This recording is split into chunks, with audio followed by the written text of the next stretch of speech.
国際 PNF 協会認定インストラクター候補者の江口と申します。この動画は2020年10月12日から10月17日に行われた国際 PNF 協会オンライン学会での講演を翻訳した内容です。IPNFA および講演者の許可を得てアップロードされています。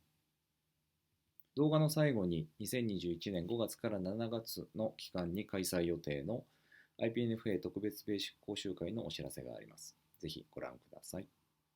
それでは本編の方に移りたいと思います。Hello, my name is Reba Butler. I'm a physical therapist and an advanced IPNFA instructor. I will be presenting the first section of today's topic, Sit to Stand. And now I'd like you to meet my colleague, Terry. Thank you, Reba. My name is Terry Grzybowski, and I'm supervisor of the PNF training program here at Kaiser Vallejo. I'm also a senior IPNFA instructor. I'll be presenting the second section of our Sit to Stand presentation.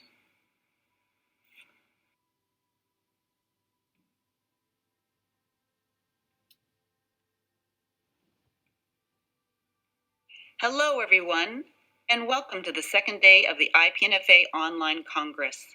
Today's lecture was created by the physical therapy staff from Kaiser Foundation Rehabilitation Center. We are located on the North American continent, on the western side of the United States in Vallejo, California. We are about 1 hour drive from San Francisco.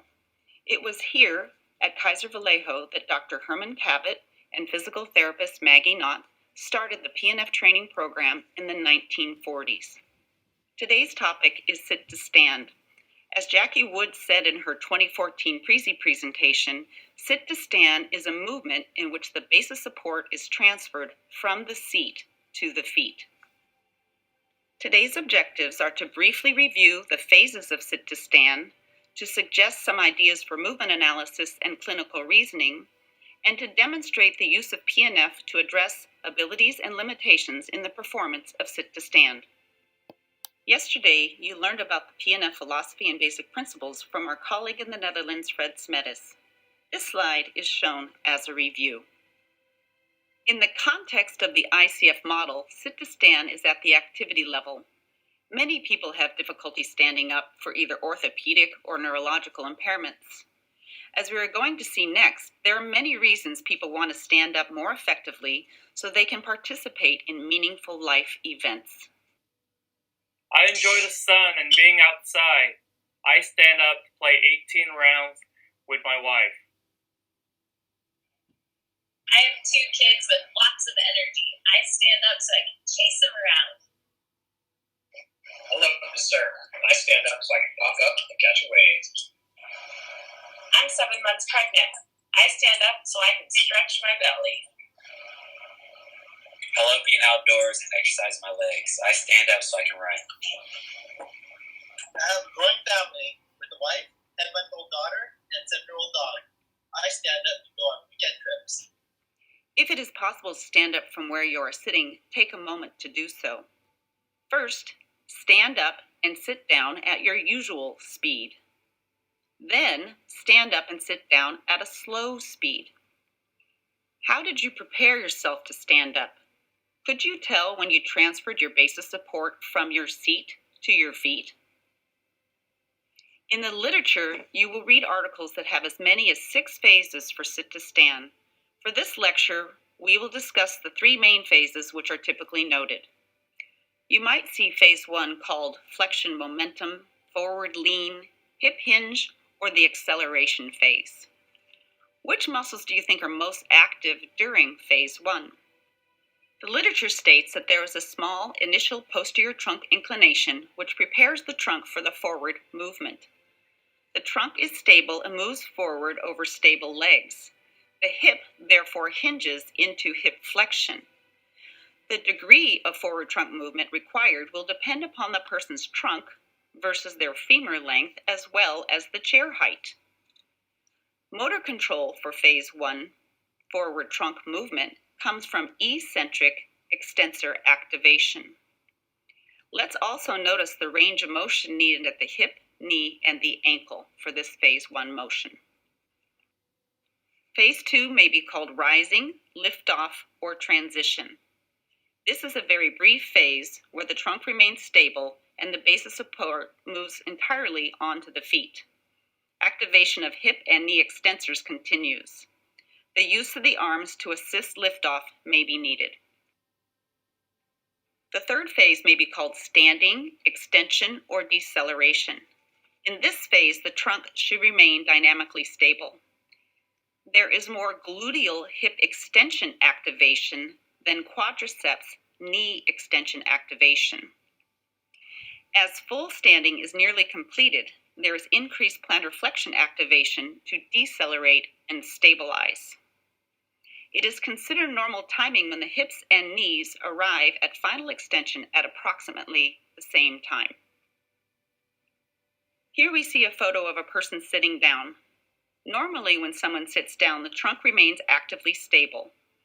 Muscle activation is eccentric and equally shared between the gluteals and the quadriceps. Arms may be needed for control. What should we notice in this photo? First, let's look at the environment, the chair and the floor. The chair looks low. It has 2 armrests, and the seat and the floor both look firm. How much do you think she's using her right arm versus her legs to accomplish this task? When she turns her head to the right, we can see that her weight naturally shifts to the left. How will this affect where she lands if she doesn't shift back to midline? What do we notice about her arm length and her leg length and her trunk alignment? Do you think she will sit slowly or flop? In order to gain a better understanding of what may influence the quality and performance of sit to stand, please join along with the activities as demonstrated in the video. First, perform sit to stand with your knees at greater than 90 degrees.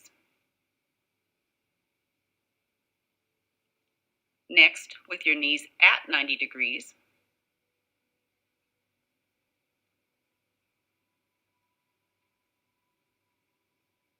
And lastly, with the knees less than 90 degrees.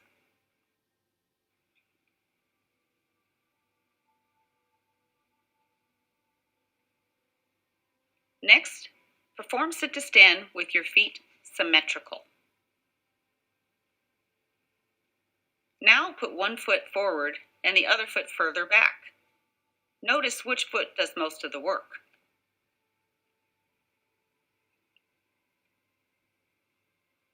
What we hope you're starting to understand better is how foot position influences the efficiency of sit to stand.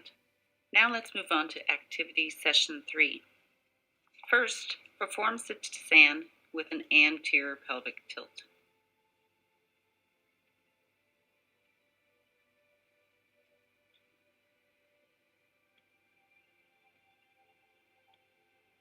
Next, with a relative posterior tilt.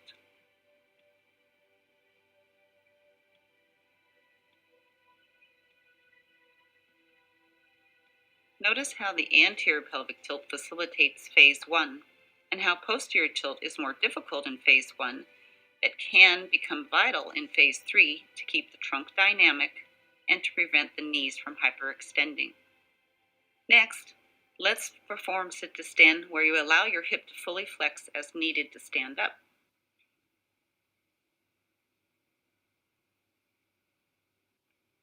Now let's try it where you don't let your hip flex past 90.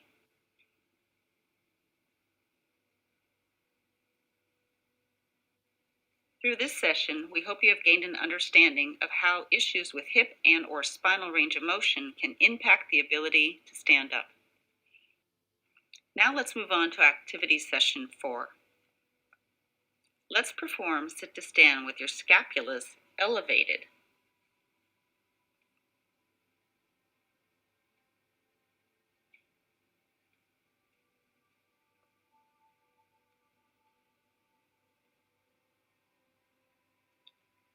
Now set your scapulas on your thorax. Which one feels easier?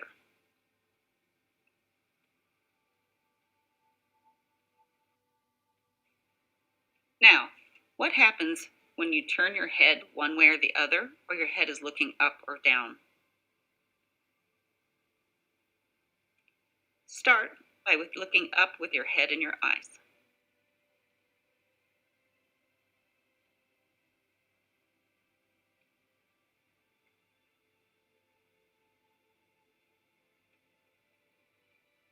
Next, try looking down with your head and eyes.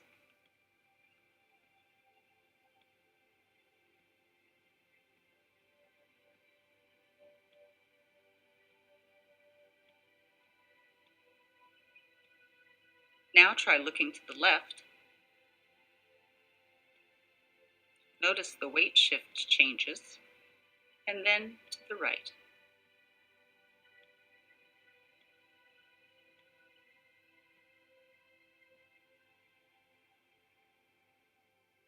Lastly, let's stand up, seated back in the chair, and then seated at the edge of the chair.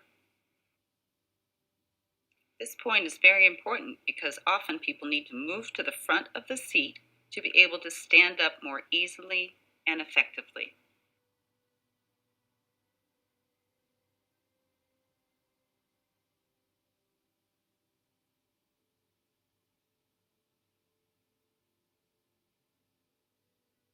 In these side-by-side photographs, you can see how much further he has to lean forward in order to accomplish the task from the back of the chair. Hopefully, you are gaining an appreciation of the many factors that can influence a person's ability to stand up. As a brief review, on this side, we see which body structures and functions we need to look at. I'll expand on a few key points. First, we need to look at biomechanics, trunk, thigh, tibial length and alignment individually and how they relate to one another. Do they have long femurs and a short trunk so that they might need to lean forward more in phase 1? Is the patient stuck in a posterior tilt or are they kyphotic? And how will that impact standing up? It's also important to look at range of motion. What if the person just had a knee injury or a knee replacement or hip replacement and cannot flex all the way in phase 1? Or if they can't extend their knee all the way in phase 3? What if the tibia cannot translate forward because the ankle is stiff or the patient is wearing an AFO? Let's talk about strength. Can the person move into an upright posture and stabilize? In phase 1, do they have eccentric gluteal control to perform a forward lean? In phase 2, do the quadriceps activate and do they keep their trunk forward? In phase 3, are their gluteals strong enough to complete the stand? And can the plantar flexors decelerate and stabilize? What type of eccentric motor control do they have when they sit down? There are many other things to consider, including soft tissue restraints, such as a large abdomen, endurance, sensation, coordination, muscle tone. Is it hypotonic or hypertonic? Do they have pain? How is their cognition? Do they have neglect? And what is their perceived postural vertical? Also, thinking of the ICF, we need to consider environmental factors and personal factors. For environmental factors, specifically the seat itself, any neck, trunk, or leg braces, any walking devices, as well as the surroundings. Is the room quiet, or are we working in a loud gym? In terms of personal factors, we might need to consider the patient's fear of falling. Is that why they don't lean forward? What is their past experience? Like the patient who has a chair that stands them up all by itself. What's their medical history, their motivation, and what support do they have from others to help them practice what we're trying to teach them in therapy? This concludes my portion. Back to you, Terry. Thanks, Reba. Now let's get started. For this section, we'll look at using the PNF basic principles and philosophy to facilitate the sit-to-stand activity. Following your movement analysis within the sit-to-stand phases, consider the phase or phases most challenging for the person and form a hypothesis as to why this is challenging. That can dictate how you apply and combine the PNF basic principles and philosophy. Performing a pre-test activity to retest later will allow you to evaluate the success of your interventions and make modifications to your treatment within the session. Starting with the basic principle of patient or client position, We consider setup from the beginning, as well as the person's position throughout the movement, and we have to consider the treatment goal. Considering the environment, for example, the seat itself or bracing needs, and personal influences, for example, fear of falling or past habits, have a mental checklist of components to be assessed from different positions and addressed to set the person up for success. From the side view, is the pelvis in a position to make initiation of standing easier? Is the upper trunk aligned in a position that will increase or decrease the work of one or both lower extremities? Are the head and neck positioned or rotated in a way that increases or decreases weight bearing on one limb? Look at the person on this slide. Coming from the PNF philosophy, let's first look at what is positive. He can maintain upright static balance against gravity. He is alert and participatory in treatment. From our screening evaluation and transfer to the mat, we saw that he had a strong right side to irradiate from and some motor function return on the left side. What could we now do to improve him in this starting position to facilitate success in sit to stand? His pelvis could be in more of an anterior tilt to prepare him for a phase 1 forward lean. We could have him scoot a bit more to the edge of the mat. That may decrease the amount of forward lean he needs. Feet could be placed further underneath him. His right hip or lower extremity could be placed more neutral, in other words, facing forward and less externally rotated, in order to reduce strain on medial knee and ankle structures. His feet could be asymmetrically placed, maybe the right stronger foot behind to make the stand easier, or possibly the left foot behind to challenge the left lower extremity to work more. With this information, the person is positioned to facilitate or challenge the desired response. From the front or back, we can look at the pelvis. Is there weight-bearing symmetry? Is the trunk dynamic bilaterally, or is one side overly active, maybe one side too passive? Again, are the head and neck alignment positioned to assist or to challenge movement? From the front view, are the femurs abducted too wide to prepare for mobility after the stand, or are they too narrow to provide stability throughout the sit to stand? Are feet structured or aligned in a way to allow for safe weight acceptance? If the upper extremities are being used, are they positioned for optimum recruitment? Close enough to the hip? Do I need one hand on an assistive device? Let's look at the person on the slide from the back view. Now, what can be seen from this view that may be addressed to set up a more efficient sit to stand? He appears to be weight-bearing more on the left ischial tuberosity than the right. We may want to try to shift him right before we stand.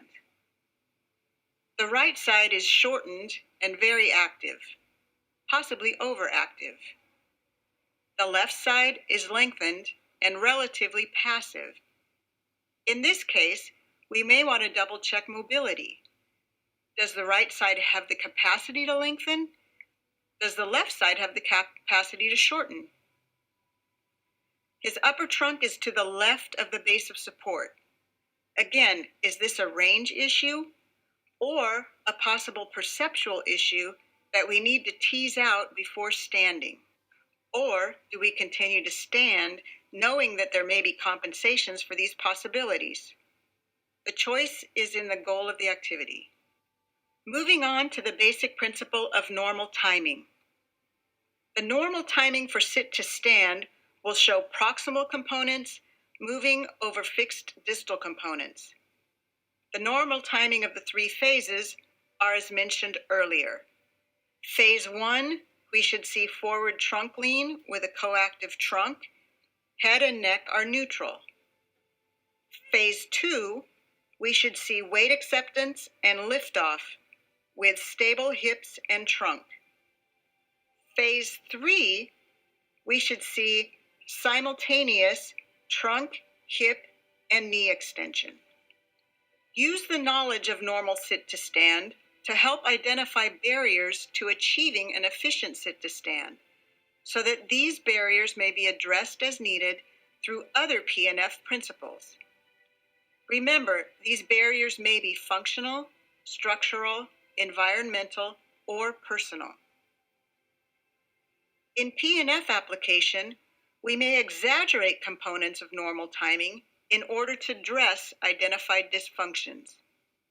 For example, forward trunk flexion may be exaggerated in those with retropulsive tendencies. In this video clip, we see a person with trunk and fore extremity weakness due to Guillain-Barré syndrome. The positives that we look at are, again, she has the ability to maintain upright statically well with good head control, and appears to have some return of function in all four extremities. She can get to stand with momentum and an assistive device. Let's note the sit to stand timing now.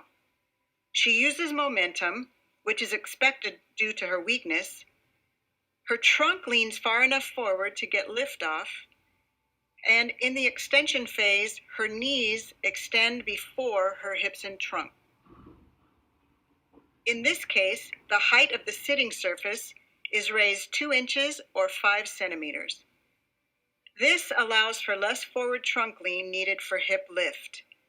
The hip extensors are in a better position to recruit. There continues to be knee extension before hip and trunk extension. But the overall work of effort has decreased, and we expect the lower extremity timing to improve with recovery in strength and continued work on timing.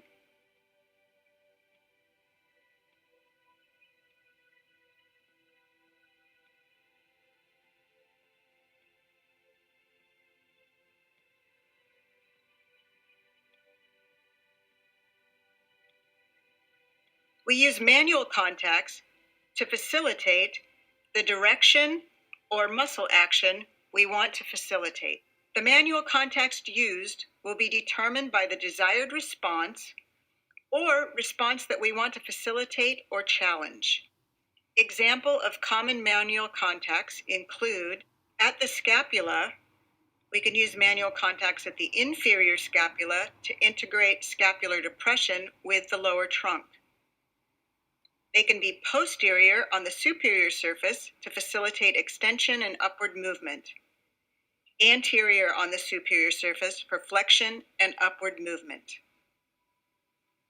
At the pelvis, we have our manual contacts on the iliac crest, the transition between the ASIS and the iliac crest proper, in order to facilitate anterior tilt at the beginning of sit to stand and possibly relative posterior tilt at the end of sit to stand.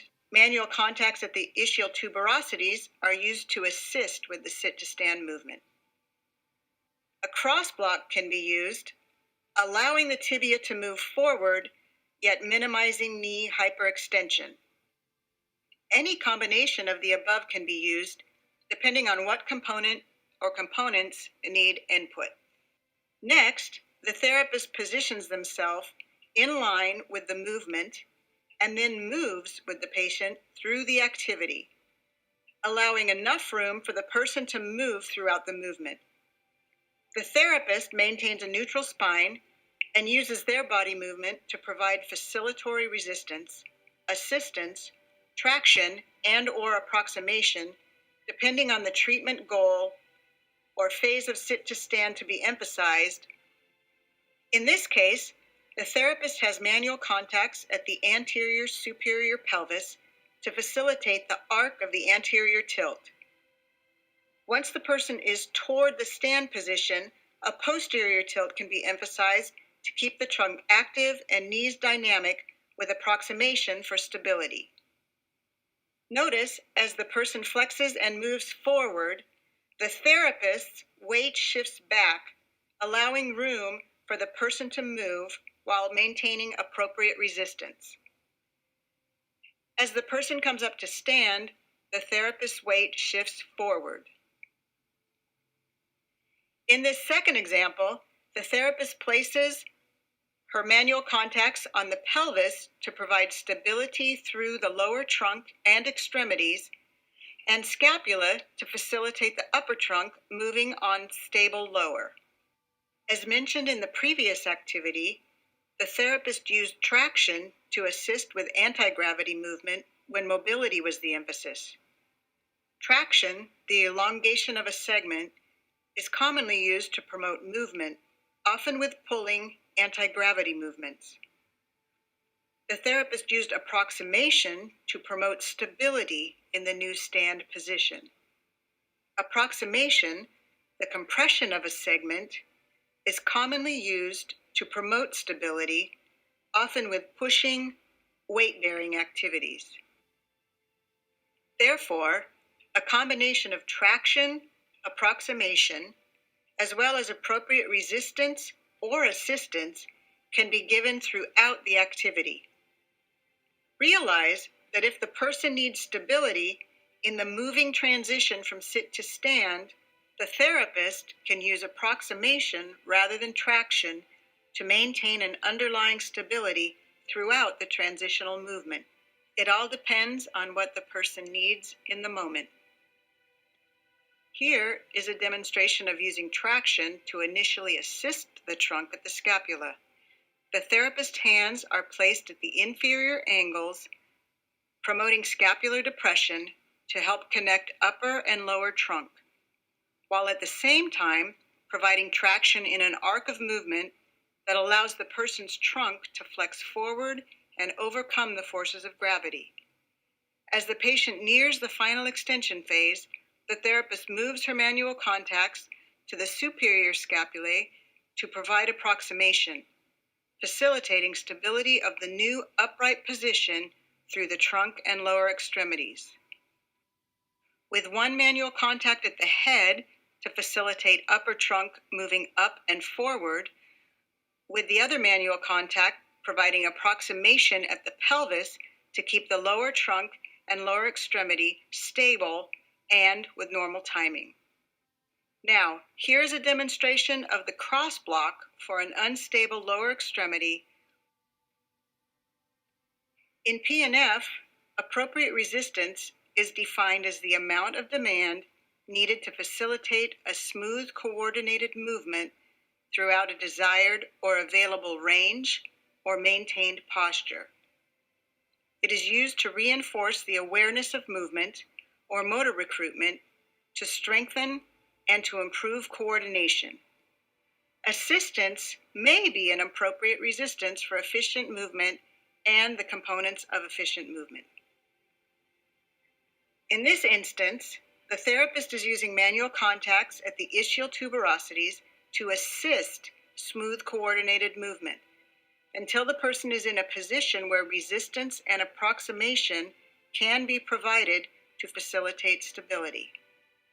The type of muscle contraction that's being recruited for different phases of sit to stand should be considered and incorporated in the treatment to restore normal function.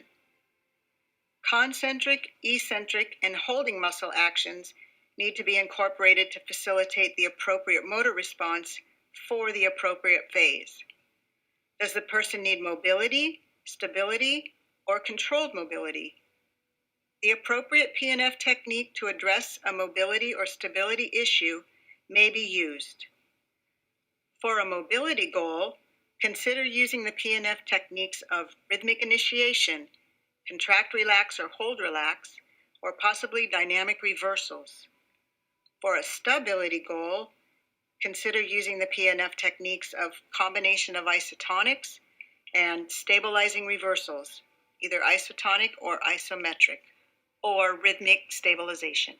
Also, combining approximation and or traction with the appropriate muscle demand can help to address these mobility, stability needs and function. Recall from earlier slides that not only does sit to stand require concentric muscle contractions, there are also a great deal of eccentric and holding muscle contractions required to perform the transition of sit to and from standing smoothly. We can use the stabilizing demands of stand to sit to train stability for a sit to stand goal. In this example, the therapist is using the combination of isotonics technique to train stability that is deficient in the sit to stand activity. The therapist is working the eccentrics in the stand to sit activity to address stability and to exaggerate the forward lean for this person, keeping her from plopping down.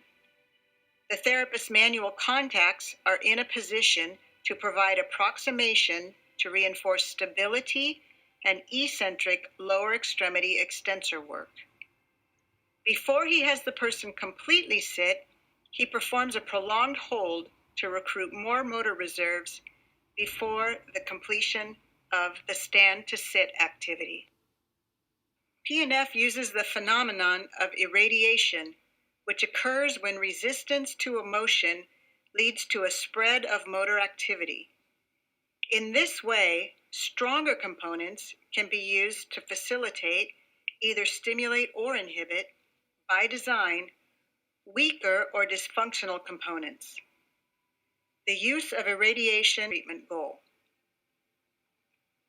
The PNF patterns are specific combinations of movements using synergistic muscles comprised of components of normal functional movements. They can be used for assessment of neuromuscular integration, as well as treatment of a neuromuscular dysfunction. The patterns can be used at the body structure function level to prepare a part to be integrated into the whole, and can be used within an activity such as sit to stand to prepare and irradiate into the trunk. Here, we have an example of the therapist using a bilateral upper extremity pattern to irradiate into the trunk of a person who had a stroke in the basal ganglia. The treatment goal was to decrease the person's dependence on the use of her hands for balance correction in performing sit to stand. Additionally, the big movements and use of traction help her with her delayed initiation and mobility. The upper extremity flexion patterns used here also help irradiate into trunk extension, promoting more upright posture. Additionally, this treatment choice attempted to address the patient's goal of being able to go back to performing Tai Chi, a community participation activity she was doing before her injury.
You just saw an example of incorporating a PNF pattern in the sit-to-stand transition itself. Taking into consideration the movement demands required in the sit-to-stand and stand-to-sit transitions, here are a few possibilities of PNF patterns that can either be performed in a table treatment or within functional activities. Also included are activities that allow sit to or from stand components to be addressed at a lower center of gravity and wider base of support that can later be integrated into more challenging sit to stand activity goals. Vision facilitates coordination of the head and trunk with postural adjustments and movement. Since vision cues movement direction, it can be an important contributor to either challenge or facilitate the sit to and sit from stand transitions. The head and trunk motor recruitment follow the eyes, and if timed correctly, the eyes looking up can facilitate lifting. If the eyes look up at the wrong time, they can inhibit the trunk flexion needed to keep from retropulsion or to keep from plopping into the seat in the stand to sit transition. Consider the person with neglect. Head and eye position can affect weight-bearing distribution and trunk response. We can use the head and eyes to normalize or challenge weight bearing. Also, don't forget the social importance of eye contact between people in keeping the person engaged in the sit to stand activity. Here we see an example of head position contributing to the smoothness and control of the stand to sit. Notice when her head is up, she relies on her upper extremity a lot more to control the descent, taking significantly less time to perform the stand to sit activity.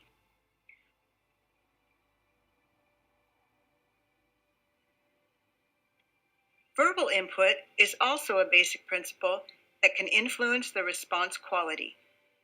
Consider the tone and rhythm of the voice. The verbal commands can be quick and loud to help with alertness or difficulty hearing. They can be used to stimulate work against gravity or speed up the sit-to-stand activity. The verbal commands can be calmer and soft for excitable, holistically moving people or those with pain or agitation in order to slow down the response. We use a preparatory command to let the person know that a command is coming, and stand up, or on 3 we will stand up. 1, 2, 3, stand. To make the transition easier, keep verbal commands simple, precise, and timed with the response that is desired. Highlight the actions needed. For example, you can say, sit up tall and hold. Come forward and push with your legs. Consider cues for cognitively impaired patients. Patients with aphasia, make sure to allow time for the person to respond. Lastly, give positive verbal feedback to reinforce the desired actions. Reinforce what they are doing well, what they can do well, to assist what can be improved upon. Now, we'll put these basic principles and techniques into a sit-to-stand treatment.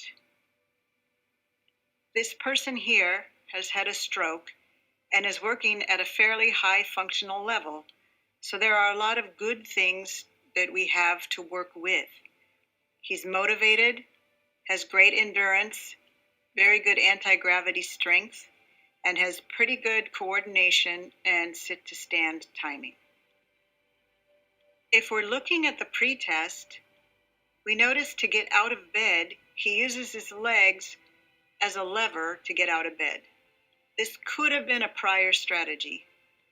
With his sit-to-stand, he demonstrates slight retropulsion, as you can see by his toe lift in phase 3 of the sit-to-stand. And as he walks, he'll veer to the right. Refinements we're looking to make with our treatment.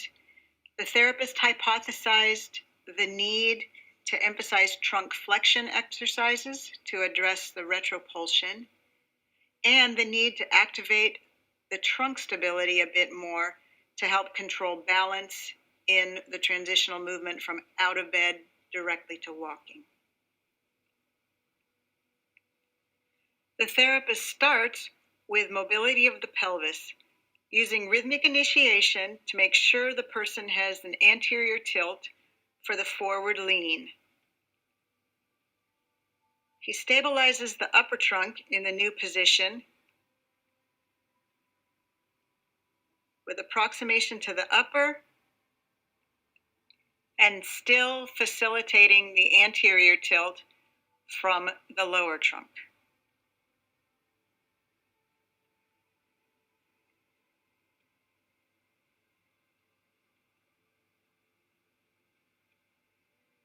Once he has this position now, he's going to be doing stabilizing reversals to keep the trunk erect over the newly positioned pelvis.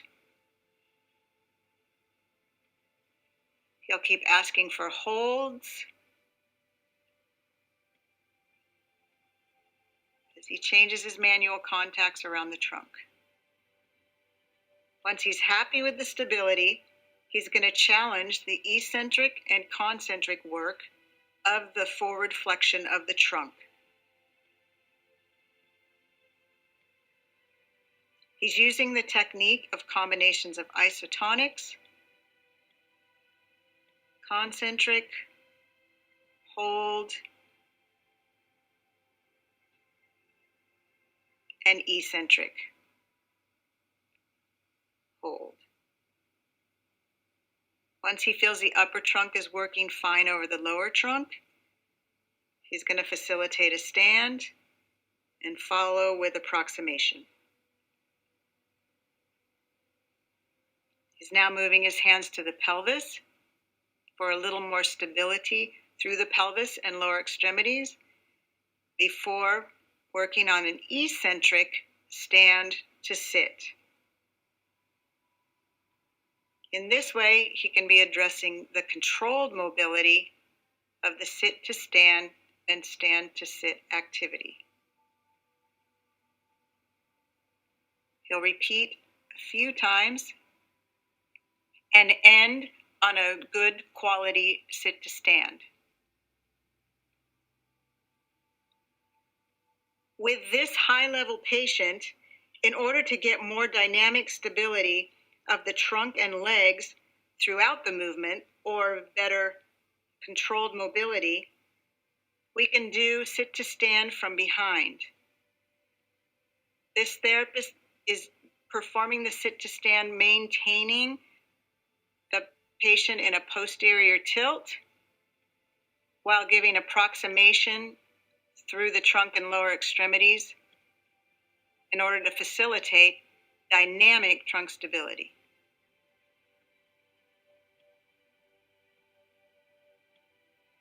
Again, repeating with the technique of combination of isotonics. As we look at the post-test, we'll notice he still is using the leg strategy to get himself out of bed, but he is faster getting out of bed. He's still slightly retropulsive, as you can tell just by a little bit of lifting with his toes, and he is definitely walking straighter after the stand. Considerations for future treatment would be actually doing these activities on the bed, which is a softer surface than the mat, or since his goal was toileting, we can also practice these activities on the commode. We could also try sit to stand, placing one foot behind the other in order to train a more normal sit to stand to walk sequence. Now that we've reviewed the application of some basic principles to enhance the performance of the sit to stand and stand to sit transitions, let's take a minute to review how integrating components of the PNF philosophy of patient treatment into this activity can enhance treatment results. With the PNF philosophy, remember, everyone has potential. Look at what the person is capable of doing. Movement should be directed towards a meaningful functional goal or task. What are the person's goals? What demand, such as a basic principle, can I, as the therapist, place to achieve the desired or optimum functional goal with efficient timing? What about the whole person should be considered? Physical, intellectual, emotional, Or in ICF terms, we can consider body structure, function, activity, participation, and environmental or personal factors. Remember, the PNF philosophy is a positive approach. How can I set up the activity for success? What is strong that I can use to help in the area of deficit? Abilities can be reinforced with positive verbal feedback. What is the maximal appropriate response the client can give? We want a maximal response of good quality, as it's the most effective means of increasing motor and sensory awareness. Can I use former experience or a salient goal somehow to elicit this? We'll use repetition, as it is important for motor learning. We can alternate activities within repetition to reduce fatigue and promote problem solving. Repetitions of the person's optimal response in varied situations promotes motor learning and retention of learning. And ultimately, we want an intensive program with continued activity to provide the greatest potential for optimum performance of the neuromuscular mechanism. Let's see one final example of a treatment within the sit to, from, stand activity using the PNF approach.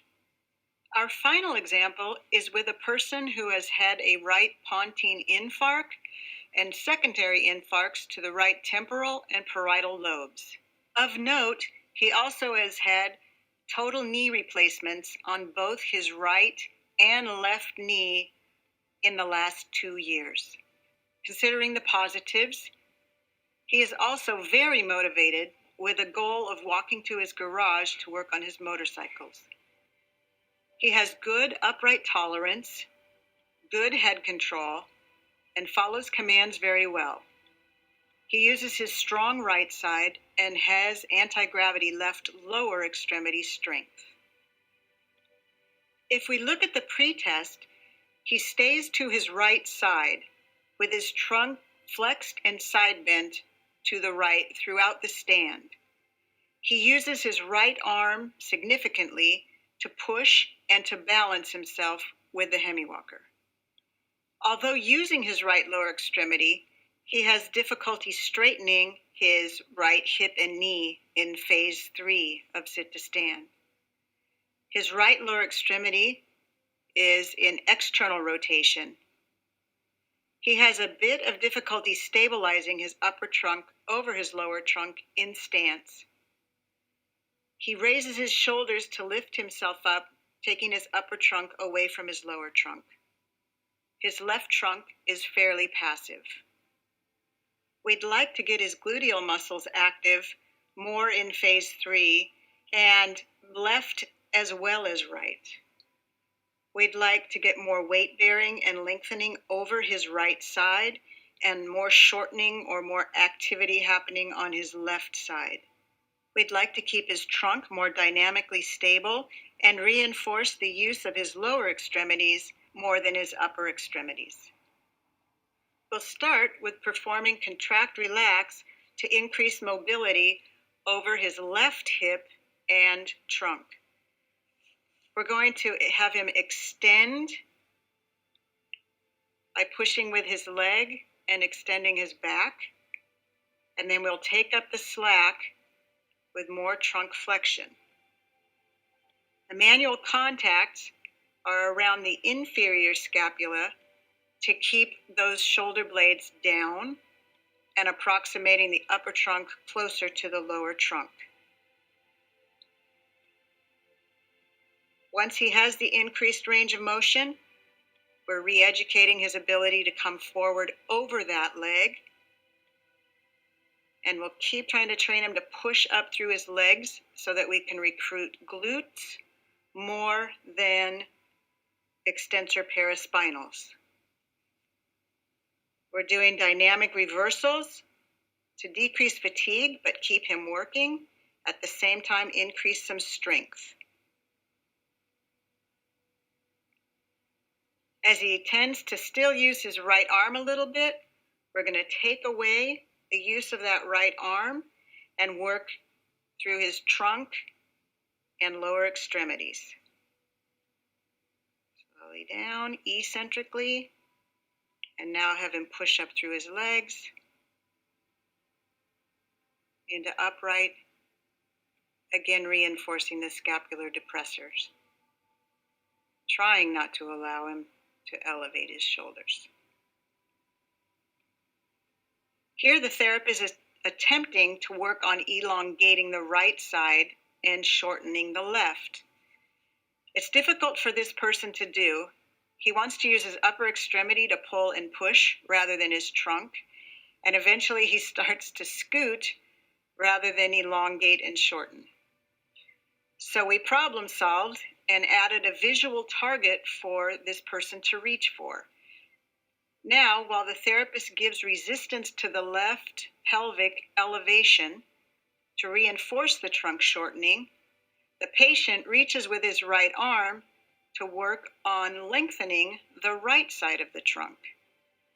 The therapist is also resisting his arm reach in order to give approximation and some resistance to give stabilization through the trunk while lengthening the right side. In this position, we're changing the timing of the sit to stand by exaggerating the bilateral hip flexion and trunk flexion, as well as reinforcing the use of the lower extremities by taking away the use of pushing off of the table with the arms. Each time this person gets a repetition in, he seems to get more use of his legs and more extension of his right knee. Now let's look at our post-test. As we can see, the right lower extremity is less externally rotated. He uses the upper extremity much less to push off. He's faster, he gains his balance quicker, and gets more lower extremity extension on the right leg. From the side, he is now using his right lower extremity more than his upper extremity. He shows more flexion bilaterally over his hips in phase 1 and 2. He is more pushing straight up versus staying to the right. His right knee is straighter and he is using less effort. Now let's observe a comparison of the pre and post test in side-by-side videos.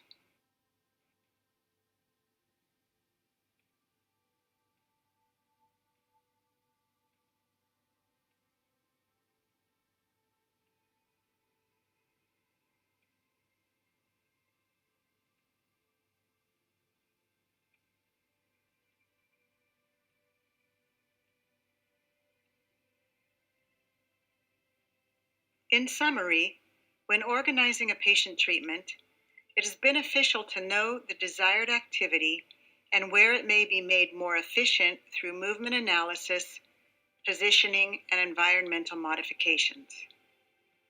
Select pre or post tests to constantly assess and reassess treatment efficacy and validate your treatment hypothesis. Use PNF philosophy, basic principles, and techniques to facilitate desired trunk, upper extremity, lower extremity action within functional activities, such as sit to stand, and address components of activities, such as sit to stand, at the body structure function level. Optimize potential, and facilitate participation in life.